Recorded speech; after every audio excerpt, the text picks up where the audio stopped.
We're here to talk about world building.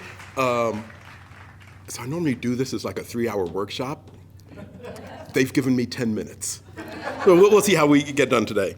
Went through my resume and everything. Something to keep in mind, one of my latest books is Sweep of Stars. It's book 1 of my Astra Black trilogy, which is which is literally intergalactic world building that I did for that book. I am repping Black Panther, mostly because I may or may not have a Black Panther book coming out next month. I do too. Let's see, like I said, resident Afrofuturist at the Kepler Institute. And what is world building? And so basically what I wanted to do is I wanted to sort of pull back the curtain a little bit and talk about what goes into world building, from a writer's perspective. That way we can better sit in judgment of the movie we're about to watch. So that's kind of what I wanted to do here. So basically, every story needs a setting, and it needs a sense of like where and when the story takes place.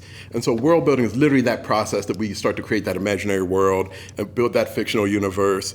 Because like most stories depend on what we'll call consensus reality, and that's like our buy-in to the real world. Right? So like if I write a detective novel set in Indianapolis, I don't have to do a lot to convince you of like, hey, this is what a city looks like, right? But the further I move you in time, the further I move you in space, the more details I have to start filling in as a creator, right?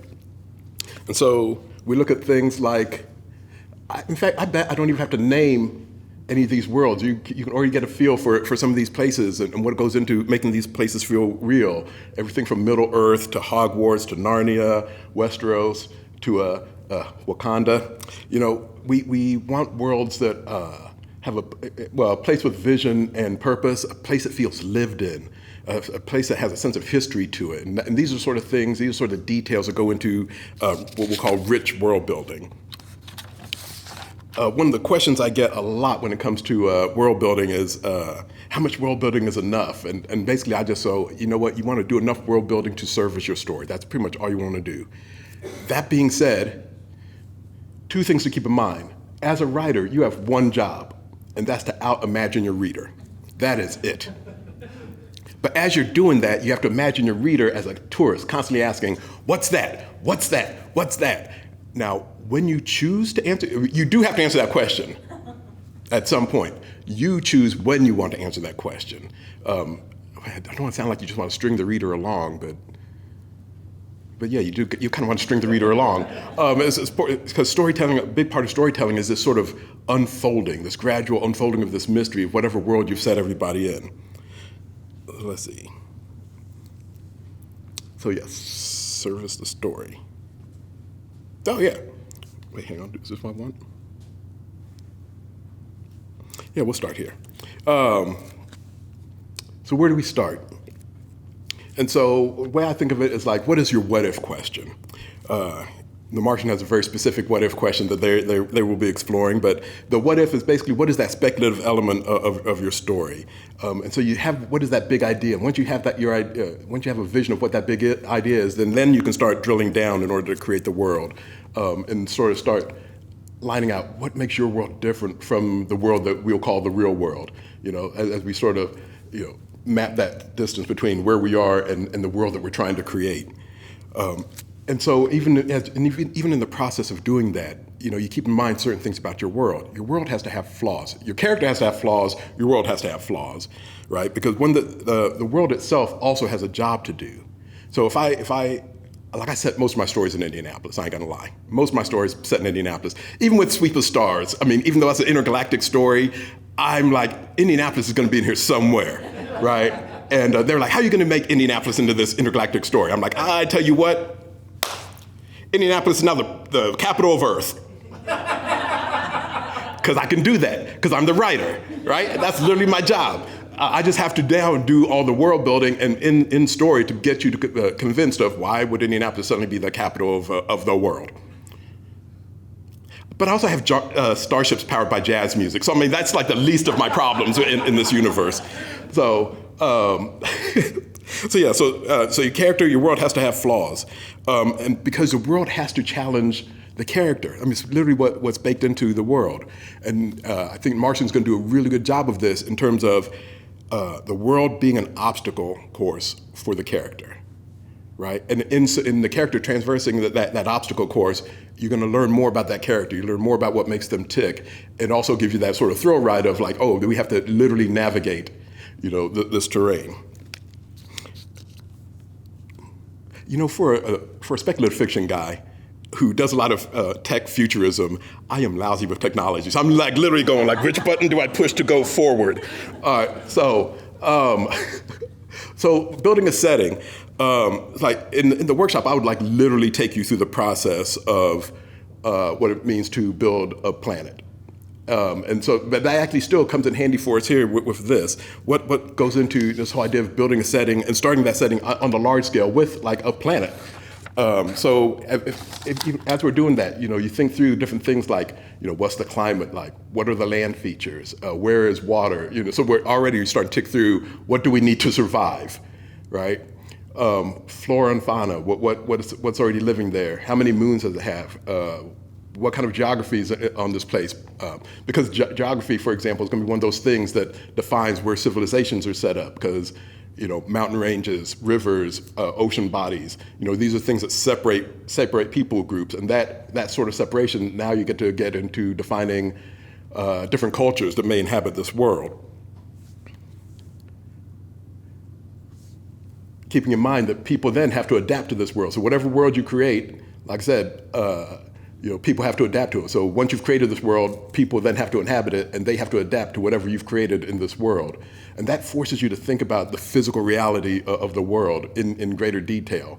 For example, characters have to get places. So how do they travel within your world, right? But also your world has to suit your narrative, and vice versa. Like I said, creating that obstacle course for your characters, but also, what was the point of this world? How does this world help you tell the story that you want to tell? And also, everything has to have a why.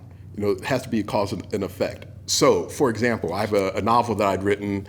It's unpublished. I don't care. It's my novel. And in the world I created, the sky, it has orange skies, right? And I'm just like, oh, right, it has orange skies. When people are like, why does it have orange sky? I'm like, I don't know, because it's cool. Like, I can't just leave it like that. And so then what do I have to do? I have to explain it. And I have to come up with a good explanation for it. Luckily, I have a lot of friends that are scientists who can tell me things like, oh, by the way, if your world is built this way, reflecting, like if it's a very arid world and have a lot of sand around that and reflecting that back up, that could create your orange skies for you, or you could just go with pollution. I'm like, okay, I'll go with that arid world, which then, now what does this do for my narrative if I now have this arid world, which is a long way to go just because I really wanted orange skies, but I now have this world that all right, so with this kind of world, what does this do to my narrative? Now how does that impact the characters, and then the story, how does that, as their stories unfold in this world? Let's see.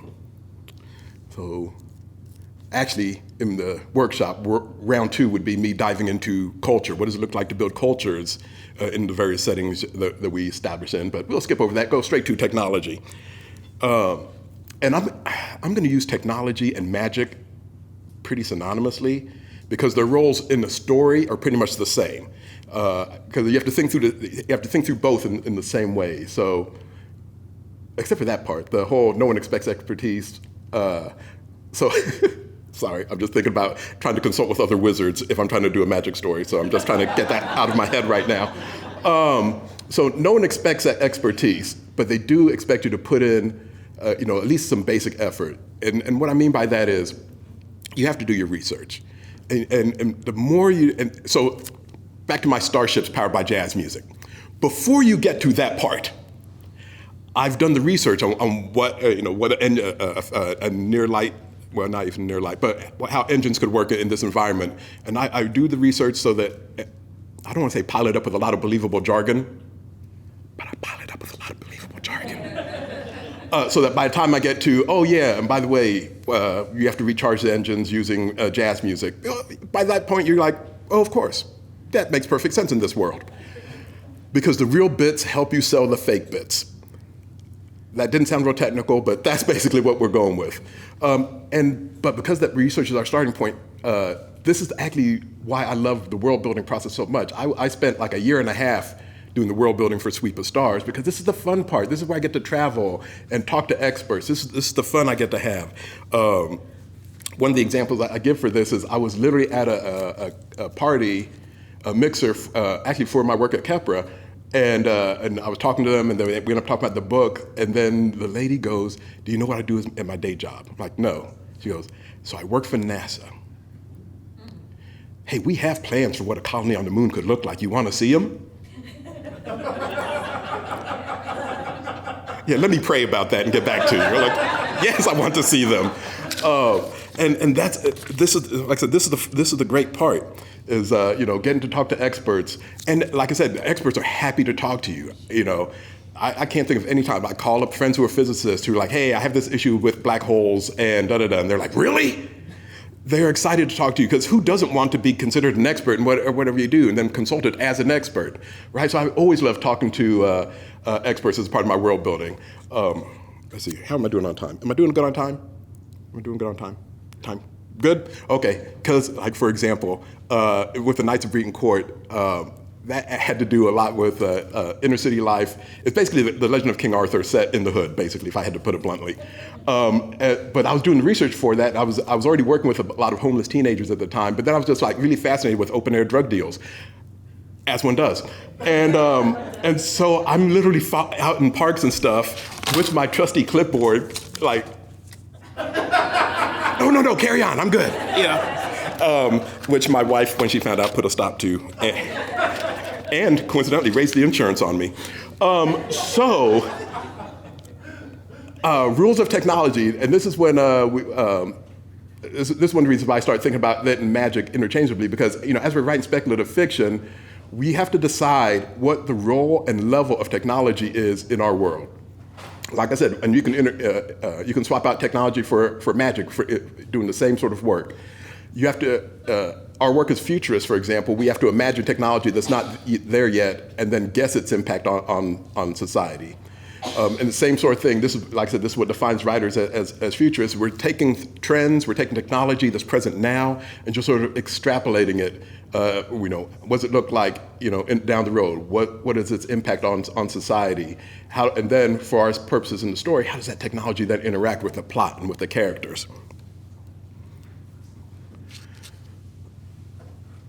So our readers, our viewers, they'll buy a lot, right? As long as you meet two conditions. One, that there are rules, and two, you don't violate the rules. Like I said, I can have starships powered by jazz music. No one's gonna blink twice in the book because I've established the rules by which all of this works, right? And as long as I don't violate those rules, the reader will go along for the ride with me. The example I give for this is, my oldest son he's 22 now. But back in the day when he was about 5, we used to watch Backyardigans together. It was one of the few kid shows I could really stand. I was like, there's a lot of catchy songs here. I'm down with Backyardigans. So I'm sitting there, yeah. Okay, I won't do the songs. But, right, okay. And then one day, we were watching Backyardigans, and then he stands up and goes, "Dad, I don't think I can watch this show anymore." I'm like, "But we're just getting to the good part. Why can't you watch the show anymore?" He's like, "Because they have a penguin, and a penguin wouldn't be in this climate." And I'm like, okay. Just so I got this straight, the singing and talking animals you're good with. But them in the wrong climate, that's where you draw the line. But that's real, right? That's absolutely real. He was out at that point. Let's see. So technology and magic, like I said, I can swap those interchangeably because it seems like one of those areas where you're tempted to make it up as you go along, which is fine in your first drafts. Just by the time you polish it and you straighten it out, make sure you've straightened everything out and you're back to our first 2 rules there. Otherwise, trust me when I say it's going to be the first areas a reader will call you out on. If you blow internal consistency. You could be minding your own business on a panel at Gen Con, for example, and then some lady stands up and then starts quoting what you do on page 199 as if you have that all memorized, but apparently I violated a rule at that point. And so, hypothetically. But anyway, back to our key is once you've made up the rules, you play by those rules. Whatever you do has to be well thought out. Be it magic, be it technology, it has to be well thought out. Otherwise, we get to these dilemmas. So there were two dilemmas that popped into my mind right off with this sort of stuff. Like Independence Day, the first Independence Day movie, I was down with Independence Day. I'm good with it until they're like, oh, we have to deliver this thing to the aliens. How can we do that? Oh, we have an app for that. Okay. And then that was my backyardigans moment. I'm out at that point. And then also in the reboot of Star Trek, feel like I'm just starting genre wars right now. But in the reboot of Star Trek, right? So in that first movie, someone tell me what red matter does. Yeah, you can't tell me what red matter does, because red matter does whatever the writer wants it to do in each scene. Literally, that's what every time they turn around, well, why don't we just throw in some red matter? Like, oh, okay, it powers the engines, it travels through time, it does all these things. That is not good world building. That is lazy world building. That is using technology, using magic, and literally at this point, literally interchangeably, to get you out of a narrative knot. That is not what you want to do. What you want is a technology, you want a magic system that doesn't solve all your problems, and half the time you want it to create new problems to continue the story, frankly. So you don't want something to solve all your problems, but you do want to still explore this idea of new resources, new technology, and how they might lead to new problems. Like I said, ultimately, our job, create that world, service the story, figure out, once you have that world built, where does your character fit into this world? Where does your character not fit into this world? What is that source of conflict? And then, here's our wellspring of where the story could come from. And then after that, tell your story. Did I do it in 10 minutes? Did I do it in 10 minutes? Close enough. All right, we put the pressure on you as well. Anybody have any questions or areas you want to talk about? Okay, there we go. Let's go. Do you feel like you build your world first and then tell a story, or do you feel like you have a story in mind, then create the world around it? I get torn. Actually, I get asked a different variation of that question. Is like, do I start with my characters or do I start with my world? Most times I start with my world, but the world and the story are pretty connected most times. With Knights of Breton Court, I knew I wanted to talk about Indianapolis, for example, and I wanted to talk about homelessness and magic in Indianapolis, and the magic was actually a symbol for homelessness, and so that's what I wanted to explore, and then I build the world accordingly. With Sweep of Stars, I had this world in my head, and I spent a year and a half building the world. Then after that, I was like, I probably ought to come up with a story for this. So I typically start with the world, but that's what I love doing, world building. I teach two things mainly. I teach world building, I teach dialogue, because those are the things as a writer I think I do best. So in answer to your question, I'm almost always going to start with the world personally. Yes, in the back. Oh wait, why am I? This is your job. I'm sorry. No. Do you feel that the Martian does a good job of world building? So yes. So short answer is yes. But I didn't want to spoil that for people. I'll be like, I wanted you to sit in judgment of it. Okay, that is fair. that is fair. But yeah, and we were talking about it on the way up here. Is like, because we're familiar with it back when it was being serialized on Andy Weir's website. So that's how far back we go with it. And so, but you could tell even when he was writing it, the joy he was having in doing the research and putting the story together. And that's why you have that sense of verisimilitude, because you knew that he was like leaving it all on the floor right for us there. He was all in with that. So yes, the short answer is yes, very much so. Do you change your world building or how you would advise world building for various types of media? Like if I'm reading a book versus a Kindle, I can't look back at a map on my Kindle, right? So as you're creating your worlds, do you change that based on the media, or is it just your world and people interpret it how they do? Yeah, I typically just go, this is my world, and now it's your problem. But yeah, because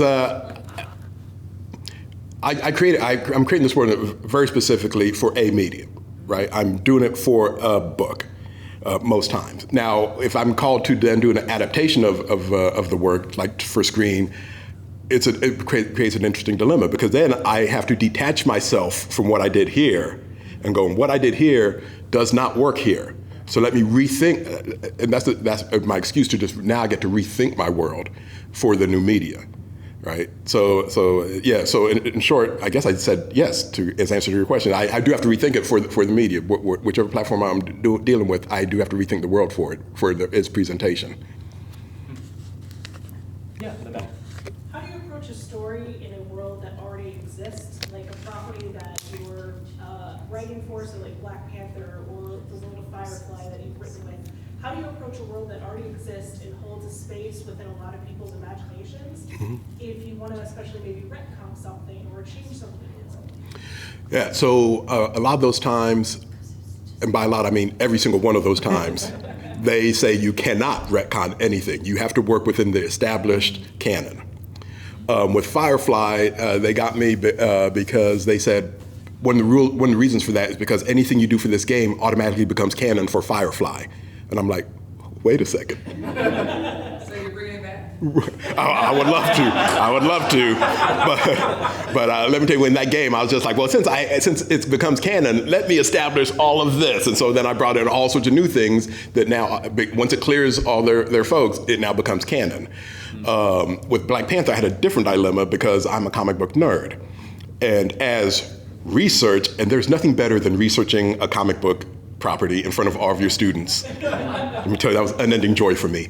But I'm going through and I'm reading all the comics and all of the various retcons that they do, which I now get to use as cover for whatever it is I want to, the stories I want to tell. I'm just like, because after a while they were like, we don't even know where you got this from. And I'm like, well, in Black Panther Volume 3, Issue 12 on panel 7, on page 7, there was this one passing reference, and that's where I'm drawing it from, So as long as I can document these sort of things, there's a whole lot of leeway you get to do in terms of that. But the bottom line is there are stories I want to tell, and I don't even mind the constraints of playing in someone else's sandbox, because give me all the boundaries you want, I'm still going to tell the stories I want to tell. We have time for one more. Right here. I grew up watching the Jetsons. That's how old I am. Yeah. And when I think back to what I was watching as a kid, that is a reality now, Mm-hmm. and this was, in the 60s maybe? Yeah. It kind of blows my mind that we have self-driving cars, that was in the Jetsons. Mm-hmm. Food that came out of machines, that was in the Jetsons. Screens that you could talk to Right. people, that was in the Jetsons. And as a kid, none of it all seemed real to me. Mm-hmm. I don't ever remember thinking, that is so weird, that will never Yeah. happen. But it's striking to me that I don't know if they were just really forward thinking or if it was just wishful thinking or what. But Yeah. what do you think about? So stuff like that, a couple of things. So one, like I said, a lot of our jobs is like we take what is here now or what is cutting edge for us now, and then we imagine that down the road to sort of imagine how things could be used, right? When I was doing Superstars originally, I was thinking, this would be a community that takes place 1,000 years from now, right? And so I started imagining all this technology and where things could go and nanobots and all this kind of stuff. And I'm just like, all the stuff I'm imagining, the way technology is moving, I'm betting this will actually be 100 years from now, not 1,000 years from now. So now let me readjust my entire timeline for what I thought I was doing and have to restructure my story, right? So that's thought number one. Thought number two, we were literally just talking about the Jetsons the other day because we were running errands. This is my friend Rodney, and we were running errands, and I'm like, how much gas do we got? He got, we got a 16th of a tank. We can at least do 2 more stops and then go before we get home. And I'm like, this is why we don't want flying cars. Because at some point, people are just gonna be falling out the sky thinking, I can still make it home. Like, no, we're not trying to do all that. So, thank you, everybody. Thank you for having me.